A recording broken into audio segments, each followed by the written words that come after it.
Hi రా. ఈరోజు రెండు ఐపీఎస్ ఓపెన్ అవుతున్నాయి. సో ఒకసారి ఈ రెండు కంపెనీస్ ఏంటి, వీటి బిజినెస్ మోడల్ ఏంటి, ఈ రెండిట్లో దేంట్లో అప్లై చేయమంటావు, షార్ట్ టర్మ్ కా లాంగ్ టర్మ్ కా, మొత్తం డీటెయిల్స్ అన్ని సింపుల్ లాంగ్వేజ్ ఎక్స్ప్లెయిన్ చేశారా? ఫస్ట్ ఇండిక్యూబ్ స్పేసెస్ అని ఒక కంపెనీ ఐపీఓలోకి వస్తుంది. దీని తాలూకా బిజినెస్ మోడల్ చాలా సింపుల్గా అర్థమయ్యేటట్టు చెప్తాను. పూర్తిగా వినండి ఫ్రెండ్స్. ఫస్ట్, ఈ ఇండిక్యూబ్ అనేది ఒక వర్క్ స్పేస్ సొల్యూషన్స్ ప్రొవైడర్. అంటే ఇప్పుడు గూగుల్ అని, మైక్రోసాఫ్ట్ అని ఇలా పెద్ద పెద్ద కంపెనీస్ మన ఇండియాలో ఉంటూ ఉంటాయి కదా, వాళ్ళకి కావాల్సిన ఆఫీస్ సెటప్ అని, ఆ రిలేటెడ్ సర్వీసెస్ అని వీళ్ళు ఇస్తూ ఉంటారనమాట. లైక్ ప్రాపర్టీస్, అదే బిల్డింగ్స్ వీళ్ళు లీజ్ తీసుకుంటారనమాట. ఓన్ చేసుకోరు, అది సొంతంగా కొనుక్కొని కట్టడం అలాంటివి చేయరు. వీళ్ళు లీజ్ తీసుకుంటారు, దాన్ని రీమోడిఫై చేసి మోడర్న్ ఆఫీసెస్లో ట్రాన్స్ఫార్మ్ చేస్తారు. అలా చేసాక కార్పొరేట్ క్లయింట్స్కి రెంట్కి ఇస్తారనమాట. లీజ్ టైప్ వాళ్ళకి కూడా లీజ్కి ఇస్తుంటారు. సో ఆ రెంటల్ ఇన్కమ్ అనేది వస్తూ ఉంటుంది. ఇంకా క్లియర్గా చెప్పాలి అంటే ఈ స్క్రీన్ మీద చూపించినట్టు ఒక్కొక్క కంపెనీకి ఒక్కొక్క స్టైల్లో చార్జ్ చేస్తూ ఉంటారు. రెంట్స్తో పాటు హవర్లీ బేసిస్ అని, మీటింగ్ రూమ్స్ అని, ఎక్సెట్రా ఇలాగా.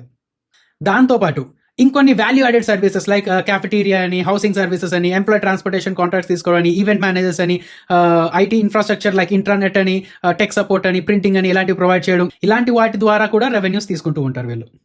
ఇంకొక రెవెన్యూ మోడల్ కూడా ఉన్నది, టెక్నాలజీ అనమాట. అంటే వీళ్ళు ఎంఐ క్యూబ్ ద్వారా డిజిటల్ బుకింగ్ అనేది చేస్తూ ఉంటారు. లైక్ ఎవరైనా ఒక కొత్త స్టార్టప్ కంపెనీ ఉన్నది, వాళ్ళకి జస్ట్ ఒక వారానికో లేక నెలకో ఒక ఆఫీస్ స్పేస్ కావాలన్నమాట. లేదంటే ఒక బోర్డ్ రూమ్, అదే ఒక మీటింగ్ రూమ్ ప్లస్ ఆఫీస్ ఉన్న సెటప్ కావాలి. సో ఆ నెల రోజుల కోసం వాళ్ళు బుక్ చేసుకోవచ్చు, వీళ్ళ యాప్ ద్వారా బుక్ చేసుకోవచ్చు.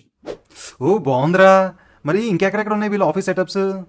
చెప్తా. అయితే ఫ్రెండ్స్, ప్లీజ్ ఇంకా మన ఛానల్ని సబ్స్క్రైబ్ చేయని వాళ్ళు ఎవరైనా ఉంటే సబ్స్క్రైబ్ చేసుకోండి, నోటిఫికేషన్స్ ఆన్లో పెట్టుకోండి, ఆ లైక్, షేర్, కామెంట్స్ అనేది చేస్తూ ఉండండి. అండ్ అలాగే మన ఛానల్ని మీరు ఇంకొంచెం ప్రోత్సహించాలి, సపోర్ట్ చేయాలి అని అనుకుంటే మన ప్రతి వీడియో కింద డిస్క్రిప్షన్ బాక్స్లో మా రెఫరల్ లింక్స్ ఉన్నాయి. మీరు ఐపీఓస్ అప్లై చేయడానికి ఎలాగో మీకు ఒక సపరేట్ డిమాట్ అకౌంట్ ఉండాలి, లేదంటే మీ ఫ్రెండ్స్ పేరు మీద, స్పౌస్ పేరు మీద, ఎవరో ఒకరి పేరు మీద డిమాట్ అకౌంట్ ఉండాలి కదా. ఎందుకంటే ఎక్కువ అకౌంట్స్ నుంచి అప్లై చేసుకుంటే అలాట్మెంట్ వచ్చే ఛాన్సెస్ ఎక్కువ ఉంటాయి.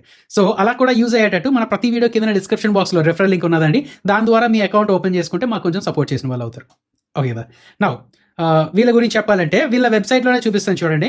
వీళ్ళ లొకేషన్స్ కవరేజ్ చూడండి. బెంగళూరు అని, హైదరాబాద్ అని, ముంబై అని, చెన్నై అని, ఇలా చాలా ఇంపార్టెంట్ ప్లేసెస్లో ఉన్నారు అండ్ ఎక్స్పాండ్ అవుతున్నారు. మెయిన్గా యాజ్ ఆఫ్ నౌ March 2025 కల్లా ఏంటంటే వీళ్ళు 15 సిటీస్లో 115 సెంటర్స్లో ఉన్నారు. టోటల్గా 8.4 మిలియన్ స్క్వేర్ ఫీట్లో మేనేజ్ చేస్తున్నారు వీళ్ళు. అండ్ 1,86,719 సీటింగ్ కెపాసిటీ వీళ్ళు. అదే కదా. అయితే బెంగళూరులో స్ట్రాంగ్ ప్రెసెన్స్ ఉన్నది వీళ్ళకి. India's largest flexible work space మార్కెట్లో లీడింగ్ ఆపరేటర్ వీళ్ళు. అంటే కంపెనీస్, నేను చెప్పాను కదా, ఒక నెలకో వారానికో లేదంటే జస్ట్ ఒక మీటింగ్ కోసమో వీళ్ళ తాలూకా స్పేస్ని బుక్ చేసుకోవచ్చు అనమాట. అలా రెవెన్యూస్ తీసుకొస్తూ ఉంటారు. బిజినెస్ మోడల్ అయితే బాగుందిరా. కాకపోతే వీళ్ళ ఫైనాన్షియల్స్ ఎలా ఉన్నాయి? అసలు వీళ్ళు గ్రో అవుతున్నారా? వీళ్ళకి రెవెన్యూ ఏమైనా వస్తుందంటావా? ఫైనాన్షియల్స్ పరంగా చూస్తే ఈ ఇమేజ్ చూడు. రెవెన్యూస్ పరంగా వీళ్ళు బాగానే గ్రో అవుతూ వెళ్తున్నారు. యావరేజ్గా ఒక 25% CAGRతో గ్రో అవుతున్నట్లే. ఆపరేటింగ్ ప్రాఫిట్ కూడా పెరుగుతుంది. అయితే బాటమ్ లైన్ మాత్రం ఇంకా నెగిటివే, అంటే లాస్లోనే ఉన్నారన్నమాట వీళ్ళు. నా ఇక్కడ జాగ్రత్తగా వినండి. ఈ లాస్ 340 crores నుంచి 140 crores తగ్గిపోయింది కదా. ఆ టైంలో ఈ ఆపరేటింగ్ ప్రాఫిట్ చూస్తే ఇంచుమించు 3 times పెరిగింది. బట్ రెవెన్యూస్ 25% అలా మాత్రమే పెరిగాయి.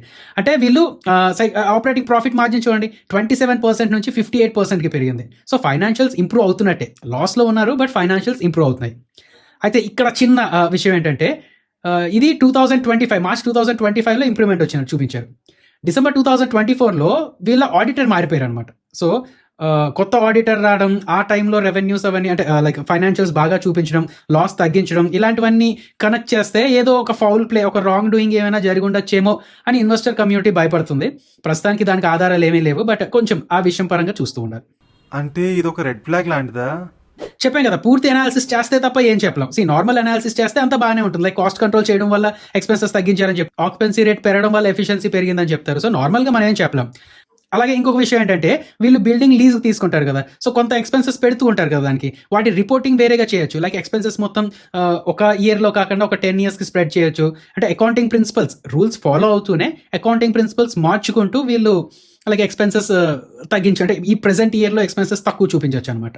సో నేను ఏమంటానంటే ఇది బిజినెస్ డ్రివెన్ ఇంప్రూవ్మెంట్ కాకుండా అకౌంటింగ్ డ్రివెన్ ఇంప్రూవ్మెంట్ కూడా అయ్యే ఛాన్సెస్ ఉన్నాయి. సో కొంచెం జాగ్రత్తగా ఉండండి అని చెప్తున్నాను అంతే ఆ విషయంలో. ఓకే, అర్థమైంది. అయితే మరి వీళ్ళ కాంపిటీషన్ పరిస్థితి ఏంటి? వీళ్ళు కాంపిటీటర్స్ ఉన్నారా? ఉన్నాయి.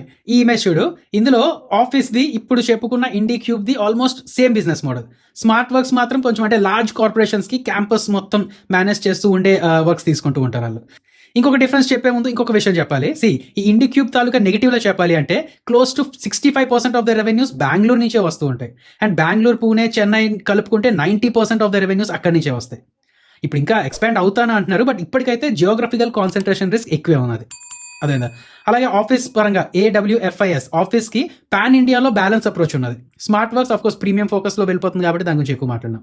ఇంకా ఆక్యుపెన్సీ పర్సెంటేజ్లో చూస్తే అంటే ఎంతమంది అకామిడేట్ చేయొచ్చు, దాంట్లో ఎంతమంది వచ్చారు అనేది చూస్తే ఇండిక్యూబ్ది కొంచెం ఎక్కువే ఉన్నది అన్నమాట, మిగతా వాళ్ళతో పోల్చుకుంటే ఎక్కువే ఉన్నది. ఇంకా ఈ ఇండిక్యూబ్ అనేది లాసెస్లో ఉంది కాబట్టి వాల్యుయేషన్స్ ఏమీ చెప్పలేం, బట్ EV to EBITDA ఒకటి చూడొచ్చు అనమాట. దాని ప్రకారం అయితే స్మార్ట్ వర్క్స్కి అంటే స్మార్ట్ వర్క్స్తో పోల్చుకుంటే తక్కువ, ఆఫీస్తో పోల్చుకుంటే కొంచెం ఎక్కువే ఉన్నది. ఇక్కడ ఇంకొక విషయం ఏం చెప్పాలంటే ఇదే బిజినెస్ లైన్లో వీవర్క్ అని చెప్పి ఒక గ్లోబల్ కంపెనీ ఉండేది. అది 2023లో బ్యాంక్రప్సీ ఫైల్ చేసింది. అవునా, గ్లోబల్ బిజినెస్ అంటున్నావు, బ్యాంక్రప్సీ అంటున్నావు, సో ఇండస్ట్రీ పరంగా ఏ బిజినెస్ లేదంటావా? అలా అని కాదు, కోవిడ్ తర్వాత అందరూ వర్క్ ఫ్రమ్ హోమే చేసుకుంటూ వచ్చారు కదా. సో ఇంకా ఆఫీసెస్ ఎవరు యూస్ చేస్తారు చెప్పు, ఇలాగ కోవర్కింగ్ ఆఫీసెస్ అవన్నీ ఎవరు యూస్ చేస్తారు? సో ఆ దెబ్బ గట్టి తగిలేసింది దీనికి. బట్ నా మళ్ళీ హైబ్రిడ్ కల్చర్ అని, కంపల్సరీ ఆఫీస్ అని రావడం వల్ల ఈ ఇండస్ట్రీస్కి డీసెంట్ స్కోపే ఉంటుంది అంటున్నారు. ఒకలా చెప్పాలి అంటే ఈ ఆఫీస్ షేరింగ్ ఏదైతే ఉన్నదో ఈ బిజినెస్ ఆన్ ద యావరేజ్ ఒక 9% CAGRతో గ్రో అవ్వచ్చు అని అంటున్నారు. అలా అయితే ఓకే. అయితే ఒకసారి ఈ కంపెనీ తాలూకా స్ట్రెంగ్స్ ఏంటి, వీక్నెస్ ఏంటో చెప్పారా? ఓకే, స్ట్రెంగ్స్లా చెప్పుకుంటే 850 crores రేస్ చేస్తున్నారు వీళ్ళు, అందులో 750 crores ఫ్రెష్ ఇష్యూ. సో ఎక్స్పాన్షన్కి యూజ్ చేస్తున్నారు ఆ డబ్బులంతా. Second, technology edge. MIQ platform ద్వారా ప్రొప్రైటరీ టెక్నాలజీ ఉందన్నమాట వీళ్ళకి. సో మీటింగ్ రూమ్ బుకింగ్స్ అని ఇలాంటివన్నీ బాగానే అవుతుంటాయి. 3, ఫైనాన్షియల్ ఎఫిషియన్సీ. అంటే వీళ్ళ క్యాపిటల్ ఎఫిషియన్సీ ఏంటంటే వీళ్ళ సెటప్ కాస్ట్ ఒక SFTకి 1500 రూపీస్తో అయిపోతుంది. బట్ ఇండస్ట్రీ యావరేజ్ చూసుకుంటే అదే SFT 2400 రూపీస్ ఖర్చు పెడతారనమాట. సో 40% చీపర్ వీళ్ళు. ఓకే కదా. పేబ్యాక్ పీరియడ్ కూడా మిగతా వాళ్ళకి ఒక 47 months అలా ఉంటుందన్నమాట. బట్ వీళ్ళకి 24 monthsలోనే డబ్బులు వచ్చేస్తాయి. పెట్టిన డబ్బులు 24 monthsలోనే వచ్చేస్తాయి. సో డబుల్ స్పీడ్ అని చెప్పుకోవచ్చా? నా వీక్నెస్లో చెప్పాలంటే, వీక్నెస్ కూడా మాట్లాడుకుంటే, రిస్క్లో మాట్లాడుకుంటే మేజర్ వీక్నెస్ అయితే స్టిల్ లాస్ మేకింగ్ రా. 141 crores స్టిల్ లాస్లో ఉన్నారు వీళ్ళు FY25కి. బ్రేక్ ఈవెన్ టైం లైన్ కూడా క్లియర్గా చెప్పలేకపోతున్నారు వీళ్ళు. సెకండ్, జియోగ్రఫికల్ కాన్సన్ట్రేషన్ బాగా గుర్తుపెట్టుకోలేదు. 90% ఆఫ్ ద రెవెన్యూస్ 3 cities నుంచి వస్తున్నాయి. అండ్ బెంగళూరులో 65% ఆఫ్ ద రెవెన్యూస్ బెంగళూరు నుంచే వస్తున్నాయి. అండ్ ఇంకొకటి ఏంటంటే too much dependency on single market. Like IT నుంచే ఆల్మోస్ట్ లైక్ ఎక్కువ శాతం రెవెన్యూస్ వీళ్ళకి వస్తూ ఉంటాయి అనమాట. సో IT ఏమైనా ఇబ్బంది ఫేస్ చేస్తే వాళ్ళ అంటే ITలో స్లో డౌన్ ఏమైనా వస్తే వీళ్ళకి ఇబ్బంది రావచ్చు. 3, హై ఫిక్స్డ్ కాస్ట్. వీళ్ళు ఏంటంటే 10-year లీజ్ కమిట్మెంట్స్ అలాంటి తీసుకుంటూ ఉంటారు. సో ఒక 2 సంవత్సరాలు 3 సంవత్సరాలు బాగానే ఉండి దాని తర్వాత మళ్ళీ కోవిడ్ లాంటి దెబ్బ వస్తే వీళ్ళు లీజ్ కడుతూ ఉండాలి, బట్ వీళ్ళకి రెవెన్యూస్ రావు. సో ఎకానమీ డౌన్ ట్రెండ్ ఏమైనా వస్తే డిఫికల్టే. 4, కాంపిటీషన్ థ్రెట్స్. ఇప్పుడు వీవర్క్ అనే సంస్థ బ్యాంక్రప్సీ ఫైల్ చేస్తుంది, బట్ అలాంటి ఒక గ్లోబల్ సంస్థ మళ్ళీ రావచ్చు, మార్కెట్ బాగానే ఉంది కదని రావచ్చు, లోకల్ ప్లేయర్స్ ఎంటర్ రావచ్చు. సో ఇలాంటి కొంచెం ప్రాబ్లమ్స్ ఉంటాయి. అండ్ 5th, ఇంకా అక్కడక్కడ అంటే జస్ట్ అక్కడక్కడ వెండు ఏంటంటే వీళ్ళ ఆఫీస్ స్పేస్లో చాలా వరకు లీగల్ రిజిస్ట్రేషన్ అవ్వకుండా వీళ్ళు ఆ బిల్డింగ్స్ మెయింటైన్ చేస్తున్నారు. అలాగంటే ఆ బిల్డింగ్స్ ఏవైతే ఉన్నాయో, వీళ్ళు మెయింటైన్ చేస్తున్న బిల్డింగ్స్ ఏవైతే ఉన్నాయో వాటికి ప్రాపర్ రిజిస్ట్రేషన్ అవ్వలేదు అని అంటున్నారు కొంతమంది. బట్ అది కూడా ఒకసారి అనాలిసిస్ చేసుకోవాలి. సో ఫైనల్గా ఏమంటావు అయితే?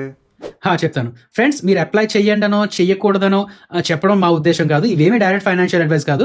మా అనాలిసిస్ అనేది మీకు షేర్ చేస్తున్నాం, మీకు ఇంకొంచెం ఈజీగా అర్థమయ్యేటట్టు చెప్తాం. సో మీరు కూడా అనాలిసిస్ చేసుకొని మీకు తగ్గట్టుగా ఉన్నదో లేదో చూసుకొని అప్పుడు అప్లై చేయాలో లేదా అనేది మీరు డిసైడ్ చేసుకోండి. బట్ నా వరకు నేను చెప్పాలంటే GMP ట్రెండ్స్ ప్రకారం చూసుకుంటే బాగానే ఉన్నది. సబ్స్క్రిప్షన్ కూడా బాగానే అయ్యేటట్టు అనిపిస్తుంది యాజ్ ఆఫ్ నౌ చూసుకుంటే. సో లిస్టింగ్ గేమ్స్ కోసం అప్లై చేసే వాళ్ళకి నేనేం చెప్పవలసిన లేదు. బట్ లాంగ్ టర్మ్గా చూసుకోవాలనుకుంటే ఒక 3 to 5 years మినిమం పేషెన్స్తో ఉంటే, ఇన్వెస్టర్స్ ఎవరైనా ఉంటే అండ్ అగ్రెసివ్ ఇన్వెస్టర్స్ ఎవరైనా ఉంటే, అంటే హై రిస్క్ తీసుకుంటాను, హై రివార్డ్స్ కోసం చూస్తూ ఉంటాను అనే వాళ్ళకి ఈ స్టాక్ కొంచెం ఫీజిబుల్గా అనిపిస్తుంది. బట్ అదే చెప్తున్నా కదా, మీ అనాలిసిస్ మీరు చేసుకుంటూ ఉండండి. బట్ కన్జర్వేటివ్ ట్రేడర్స్ మాత్రం కొంచెం దూరంగా ఉండడానికి ట్రై చేయండి. హైలీ వాలటైల్గా ఉండే ఛాన్సెస్ ఉంటాయి అన్నమాట. అదే కదా, ఇది నా ఒపీనియన్. ఓకే, సో నా ఇప్పుడు సెకండ్ IPOకి వెళ్దాం. GNG ఎలక్ట్రానిక్స్ అట. సో అసలు వీళ్ళ బిజినెస్ మోడల్ ఏంటి, వీళ్ళ సంగతి ఏంటో మొత్తం క్లియర్ చెప్పారా? సింపుల్గా ఎక్స్ప్లెయిన్ చేస్తాను రా. అయితే ఫ్రెండ్స్, లైక్ చేశారా లేదా, సబ్స్క్రైబ్ చేస్తున్నారా లేదా, అలాగే మమ్మల్ని సపోర్ట్ చేయడానికి కింద రిఫరల్ లింక్ ఉన్నది, దాని ద్వారా అకౌంట్ ఓపెన్ చేయడానికి ట్రై చేయండి. రైట్, GNG ఎలక్ట్రానిక్స్ గురించి మాట్లాడాలంటే ఇప్పుడు ఫర్ సపోజ్ మీకు ఒక ల్యాప్టాప్ ఉన్నది. ఆ ల్యాప్టాప్ మీద మీకు మంచి ఎమోషన్ ఉన్నదనమాట. అది వర్కింగ్ కండిషన్లో ఉన్నది, బట్ ఓల్డ్ మోడల్ అనమాట. అది తీసుకెళ్ళి ఈ GNG వాళ్ళకి ఇస్తే వాళ్ళు ప్రొఫెషనల్గా దాన్ని రిపేర్ చేసి, అప్గ్రేడ్ చేసి న్యూ కండిషన్లో కన్వర్ట్ చేస్తారనమాట. అదే రీఫర్బిష్మెంట్. ఆ ప్రాసెస్ వీళ్ళు చేస్తారు, అంటే లార్జ్ స్కేల్లో చేస్తారు. అలాగే మీరు ఒక ల్యాప్టాప్ కొందాం అనుకుంటున్నారు అనుకోండి, బ్రాండ్ న్యూ ల్యాప్టాప్ ఒక 80,000 దొరుకుతుంది. సేమ్ అదే ల్యాప్టాప్ కొంచెం ఓల్డ్ మోడల్, బట్ రీఫర్బిష్మెంట్ అనమాట. అంటే కొంచెం ఓల్డ్ మోడల్ని లేదంటే చిన్న చిన్న ప్రాబ్లమ్స్ ఉన్నదాన్ని రిపేర్ చేసి ఒక మంచి వర్కింగ్ కండిషన్లో తీసుకొచ్చి మీకు అమ్ముతున్నారు. అది 25,000కి దొరుకుతుంది. అదే కదా. So quality almost like same, warranty కూడా ఉంటుంది. ఇంకా వీళ్ళు రీఫర్బిష్మెంట్ చేసిన దానికి వారంటీ కూడా ఇస్తూ ఉంటారనమాట. 25,000కే దొరికేస్తుంది. మంచిదే కదా. సో ఇలాంటివి కూడా అమ్ముతూ ఉంటారనమాట ఈ జిఎన్జి ఎలక్ట్రానిక్స్ వాళ్ళు. పాత సామాన్లు తీసుకొని రిపేర్ చేసి అమ్ముతుంటారు అంతేనా? అసలు ఇలాంటి బిజినెసెస్కి మార్కెట్ ఉంటుందంటావా? ఏం మాట్లాడుతున్నావురా?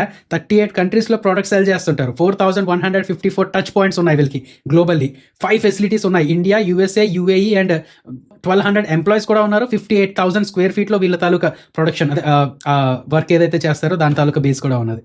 అండ్ బ్రాండ్ పార్ట్నర్షిప్స్ కూడా స్ట్రాంగ్గా ఉన్నాయి. లైక్ మైక్రోసాఫ్ట్ తాలూకా ఆథరైజ్డ్ రీఫర్బిషర్ వీళ్ళు, HP certified partner, Lenovo approved. So ఇలా బిగ్ వ్యాలిడేషన్స్ ఏ ఉన్నాయన్నమాట. అండ్ B2C పరంగా చూసుకుంటే, అంటే మనలాంటి రిటైలర్స్కి అమ్మే పరంగా చూసుకుంటే, ఎలక్ట్రానిక్స్ బజార్ అనే ఒక బ్రాండ్ నేమ్ కూడా ఉన్నది. దాంతో వాళ్ళు సెల్స్ కూడా చేస్తూ ఉంటారు ఇలాంటి products. So trust and quality కూడా ఉంటుంది అన్నమాట వీళ్ళకి. ఓ అవునా? అయితే ఒకసారి మళ్ళీ చెప్పరా, అసలు వీళ్ళకి రెవెన్యూ ఎలా వస్తుంది? వీళ్ళకి 3 మార్గాల్లో డబ్బులు వస్తాయి. ఒకటి primary revenue, refurbishment business. Like laptops అని, డెస్క్టాప్స్ అని, టాబ్లెట్స్ అని, సర్వర్స్ అని, యూజ్డ్ ప్రొడక్ట్స్ ఏవైతే ఉన్నాయో L1 to L3 లెవెల్లో రిపేర్ చేస్తారు. అంటే ఇంకా లోపలగా కూడా రిపేర్ చేస్తూ ఉంటారు అనమాట. లైక్ మదర్ బోర్డ్ రిపేర్ చేయడం, LCD రీప్లేస్మెంట్ చేయడం, కాస్మెటిక్ రిఫర్బిష్మెంట్ అని ఇలాంటివి ప్రొఫెషనల్గా చేస్తూ ఉంటారు. ఓకే కదా. సెకండ్ ITAD సర్వీసెస్ అని చెప్పి, అంటే ఐటీ అసెట్ ఏవైతే ఉన్నాయో వాటిని డిస్పోజల్, అంటే ఓల్డ్ కంప్యూటర్స్ అని, ల్యాప్టాప్స్ అని డిస్పోజ్ చేయాలనుకుంటే జిఎన్జి వాళ్ళకి ఇచ్చేస్తారన్నమాట. వాళ్ళు దాన్ని డేటా వైపింగ్ మొత్తం చేసి, అలాగే ఎన్విరాన్మెంటల్ డిస్పోజల్, తీసుకొచ్చి ఎక్కడైనా కులికాలలో పడేయడం అవ్వదు కదా, అందులో లెడ్ మెటీరియల్ ఏమైనా ఉంటే అదొక దగ్గర పడేయాలి, ఇలా చేస్తూ ఉంటారు. సో ఇంకొకటి ఏంటంటే వాల్యూ రికవరీ, ఎవ్రీథింగ్ వీళ్ళు హ్యాండిల్ చేస్తారు. ఆ పాత దానికి ఎంత ఛార్జ్ చేయగలరో అంత డబ్బులు ఇస్తూ ఉంటారు అనమాట. Third revenue, value added services. Like warranties అవి ప్రొవైడ్ చేస్తుంటారు. ఇలాంటి రీఫర్బిష్మెంట్ ప్రోడక్ట్స్కి వారంటీస్ ప్రొవైడ్ చేస్తుంటారు, బైబ్యాక్ ప్రోగ్రామ్స్ రన్ చేస్తూ ఉంటారు, ఈ వేస్ట్ మేనేజ్మెంట్ సర్వీసెస్ కూడా ఆఫర్ చేస్తుంటారు. ఓకే, అర్థమైంది. అయితే ఇప్పుడు రిఫర్బిష్డ్ బిజినెస్కి వస్తే వీళ్ళు ఆన్లైన్లో మనలాంటి వాళ్ళకి అమ్ముతున్నారా? అది ఉన్నది ఎలక్ట్రానిక్స్ బజార్ అని చెప్పాను కదా, అక్కడి నుంచి అలాగే మనలాంటి రిటైలర్స్కి అమ్ముతూ ఉంటారు. బట్ వీళ్ళ మెయిన్ ఫోకస్ అండ్ ఎక్కువ డబ్బులు వచ్చేది B2B, అంటే బిజినెస్ టు బిజినెస్ అనమాట. లైక్ ఎడ్యుకేషనల్ ఇన్స్టిట్యూషన్స్ అని, లైక్ స్కూల్స్ అని, కాలేజెస్ అని, వీళ్ళకి బల్క్ ల్యాప్టాప్స్ అని సప్లై చేస్తూ ఉంటారు కాస్ట్ ఎఫెక్టివ్ రేట్స్లో. కార్పొరేట్ క్లయింట్స్కి, లైక్ ఏదైనా ఒక స్టార్ట్అప్ SME ఉంటే వాళ్ళకి ఎఫోర్డబుల్ IT సొల్యూషన్స్ కావాలి. సో అలాంటి వాళ్ళకి తక్కువ డబ్బుల్లో ఇలాంటి రీఫర్బిష్మెంట్ ప్రొడక్ట్స్ అన్ని ఇస్తూ ఉంటారు. గవర్నమెంట్ కాంట్రాక్ట్స్లో కూడా వీళ్ళు బల్క్ సప్లై చేస్తూ ఉంటారు. సో ఇలాంటివన్నీ చేస్తుంటారు. అండ్ ఎక్స్పోర్ట్స్ కూడా మేజర్గా USA, యూరోప్, ఆఫ్రికా ఇలాంటి వాటిలో ఎక్స్పోర్ట్లో స్ట్రాంగ్ ప్రెసెన్స్ ఉన్నది వీళ్ళకి. డెవలప్డ్ కంట్రీస్లో సస్టైనబిలిటీ ట్రెండ్ ఎక్కువ ఉంటుందన్నమాట ఇలాంటి రీఫర్బిష్మెంట్ ప్రొడక్ట్స్కి. ఓ మంచిదే. అయితే మరి వీళ్ళు అసలు ఎంత ఫండ్స్ రేజ్ చేస్తున్నారు? ఆ రేజ్ చేసిన ఫండ్స్ కంపెనీకి వెళ్తాయా, OFS అయినా మొత్తం? IPO తాలూకా ఫండింగ్ డీటెయిల్స్ గురించి మాట్లాడుకుంటే, టోటల్ IPO సైజ్ 460 crores. ఇందులో 400 crores ఓన్ ఎక్స్పాన్షన్ కోసం వాడుతున్నారు, ఫ్రెష్ ఇష్యూ ఎక్స్పాన్షన్ కోసం వాడుతూ ఉన్నారు. మిగతా 60 crores offer for sale, promoters double చేసుకుంటున్నారు. ఈ 400 crores కూడా కెపాసిటీ ఎక్స్పాన్షన్, కొత్త ఫెసిలిటీస్ సెటప్ చేయడానికి, టెక్నాలజీ అప్గ్రేడ్స్ అని, అడ్వాన్స్ రీఫర్బిష్మెంట్ ఎక్విప్మెంట్స్ తయారు చేయడానికి, అంటే అది తీసుకురావడానికి, అండ్ జియోగ్రఫిక్ ఎక్స్పాన్షన్ కూడా, అండ్ వర్కింగ్ క్యాపిటల్ కోసం కూడా కొంచెం యూస్ చేసుకుంటూ ఉంటారు. అలాగే వీళ్ళు మార్కెటింగ్ అండ్ డిస్ట్రిబ్యూషన్ నెట్వర్క్స్ కూడా ఎక్స్పాండ్ చేసుకునే ప్లాన్లో ఉన్నారు ఆ డబ్బుల నుంచి. ఓకే, మరి వీళ్ళు ఫైనాన్షియల్స్ ఎలా ఉన్నాయి? రెవెన్యూ గ్రోత్లో చూసుకుంటే ఇక్కడ ఇమేజ్ చూడండి, 3 year CAGR చూసుకుంటే అప్రాక్సిమేట్గా 46% గ్రోత్ అవుతున్నారు. అండ్ అలాగే ఎక్స్పోర్ట్ రెవెన్యూ అందులో ఎక్కువ ఉన్నదన్నమాట. 76% of the total revenue export revenue. So global మార్కెట్లో బాగానే పెనట్రేషన్ ఉన్నది. ప్రాఫిటబిలిటీ మెట్రిక్స్లో చూస్తే FY25 తాలూకా EBITDA 8.94%, PAT 4.89%, కొంచెం తక్కువలా ఉంది కదా. బట్ చూడాల్సింది ఏంటంటే మిగతా US కంపెనీస్లో కాకుండా వీళ్ళు ప్రాఫిట్స్లోకి వచ్చేసారు. అండ్ ROCE చూసుకుంటే 17%, ROE చూసుకుంటే 42.4%. ఇంకొకటి ఏంటంటే 5% తాలూకా ప్రాఫిట్ గ్రోత్ చూసుకుంటే 111%. మరి వీళ్ళు వాల్యుయేషన్స్ పరిస్థితి ఏంటి? తక్కువ వాల్యుయేషన్స్తో వస్తున్నారా, మరి ఎక్కువ వాల్యుయేషన్స్తో వచ్చేస్తున్నారా?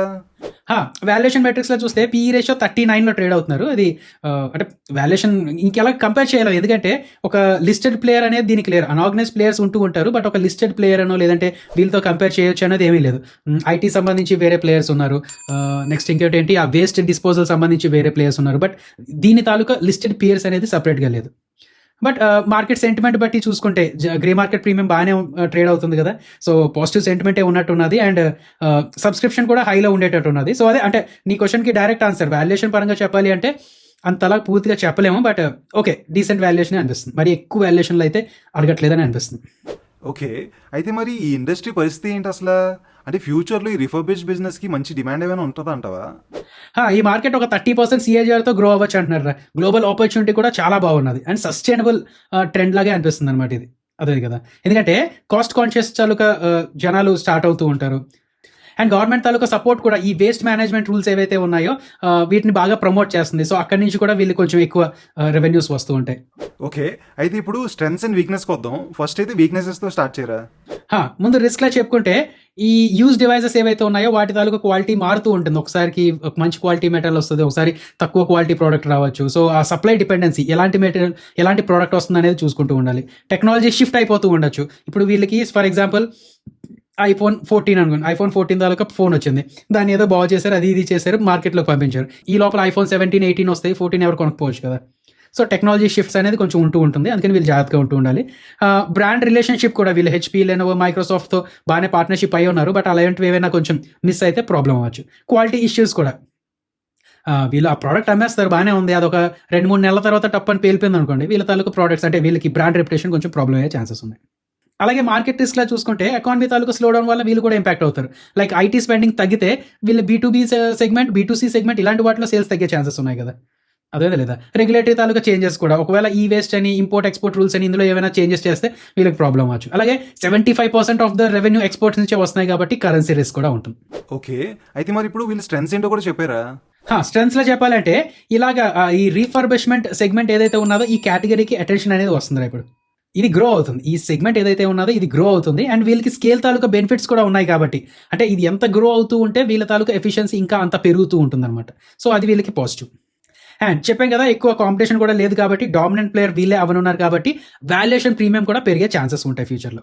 ఓకే, మరి ఫైనల్గా ఏమంటావు? ఈ ఐపీఓకి అప్లై చేయొచ్చు అంటావా లేదంటావా?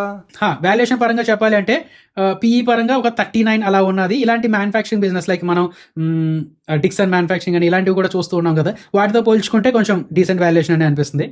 అండ్ మార్కెట్ సైజ్ కూడా ప్రస్తుతానికి ఈ రీఫర్బిష్డ్ మార్కెట్ సైజ్ ఏదైతే ఉన్నదో ఇది లిమిటెడ్గా ఉన్నది. సో మంచి స్కోప్ ఉన్నది, పెరిగితే మంచి స్కోప్ ఉన్నది, అదేంది కదా. అండ్ అలాగే లిస్టింగ్ గేమ్స్ కూడా బాగానే వచ్చేటట్టు ఉన్నాయి, అండ్ సబ్స్క్రిప్షన్ కూడా బాగానే అయ్యేటట్టు ఉన్నది. జస్ట్ ఇప్పుడు ప్రస్తుతానికి ఉన్న సిచ్యువేషన్ బట్టి చెప్తున్నాను, రేపు పొద్దున ఏమైనా మారినా ఇప్పటికప్పుడు మీరు చూసుకుంటూ ఉండండి. సో ఇది కూడా అంతే, ఒక 3 to 5 years పేషెన్స్గా ఉండగలిగితే ఇన్వెస్ట్మెంట్ ఛాన్స్ కోసం మీరు చూస్తూ ఉండండి, మీరు అనాలిసిస్ చేసుకోండి. బట్ షార్ట్ టర్మ్ అయితే ఎక్కువ వాలటిలిటీ వచ్చే ఛాన్సెస్ ఉంటాయి. So friends, IPO season start అయిపోయింది. రాబోయే రోజుల్లో మంచి మంచి ఐపీఎస్ రాబోతున్నాయి. సో వాటిలో అప్లై చేయాలా వద్దా మేము మీకు చెప్పేస్తాం. కానీ అది మిస్ అవ్వకుండా ఉండాలంటే వెంటనే సబ్స్క్రైబ్ బటన్ మీద క్లిక్ చేసి పక్కనే ఉన్న బెల్ నోటిఫికేషన్ ఆన్ చేసుకోండి. అలాగే ఈ వీడియో మీకోసం చాలా కష్టపడి చేసాం. సో మీకు నచ్చినట్టయితే ఫాస్ట్గా లైక్ చేసి మీ ఫ్రెండ్స్ అండ్ ఫ్యామిలీ మెంబర్స్తో షేర్ చేసేయండి. చేస్తారా షేర్? లైక్ కూడా అయిపోయిందా? సబ్స్క్రైబ్ చేశారా లేదా? ఫాస్ట్ చేయండి మరి. అయిపోయిందా? బాయ్ అయితే మరి.